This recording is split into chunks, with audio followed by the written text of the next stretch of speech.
Now, first, let's talk about hacking. We're told that our digital IDs are as secure as they can be, but how secure are they?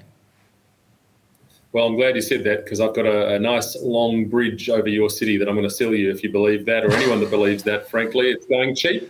And it is one of the great myths, isn't it, about electronic communications, databases, and our data being stored online effectively. It's never safe. It just cannot be safe. And we've seen example after example after example of that. Everyone says the same thing. Trust me, I'm from the government. Well, call me a cynic, but I've seen too many examples of data going awry. We had a couple here in South Australia where people's SA.gov, the MyGov equivalent site, was hacked, and emails and driver's license data and everything was sent out everywhere, and people were getting, I actually know a few people who it happened to. So look, this data is never safe, and the more centralised it becomes, the bigger honeypot it becomes for hackers. And there's some real problems with this type of operation, I reckon. Yeah, let's get on to how the government should respond in a second. But firstly, how catastrophic would it be if one of our bigger systems was hacked? Look, I think we've seen examples of that through the private sector, haven't we? Through Optus and Medicare.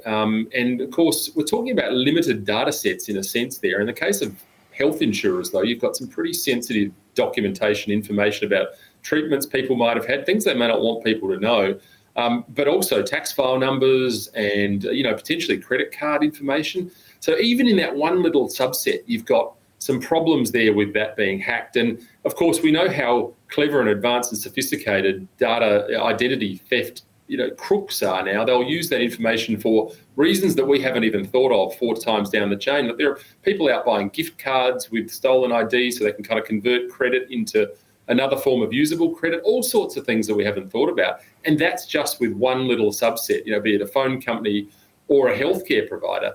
The problem arises, I think, is when you start collating data from all sorts of spheres, all in the one database. That's what I'm really worried about. Well, apparently the Australian Taxation Office deals with 3 million hacking attempts per month, which is a small change compared to what the National Australia Bank deals with. Apparently it gets 50 million attempted hacks per month. What can governments do to fight back against this? We've seen this time and time again, haven't we? The private sector generally does things better when it comes to service provision and delivery of services and that sort of thing. So if the private sector, as you say, those numbers are quite staggering. If they're getting hit with that many attacks, then and fending them off, most of them, presumably, some of them maybe not, in cases we hear about, maybe there are others. The government's not going to do a better job than the private sector on this sort of thing. We see that time and time again.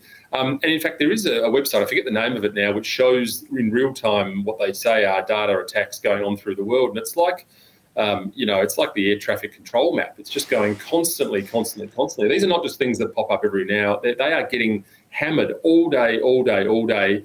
Data breaches are just a simple, unavoidable fact. And from where I sit, the more data you have collated, the more chance you've got of losing that. And I think that's what we're going to see in the future, this data getting collated and into one central system. That is a massive worry.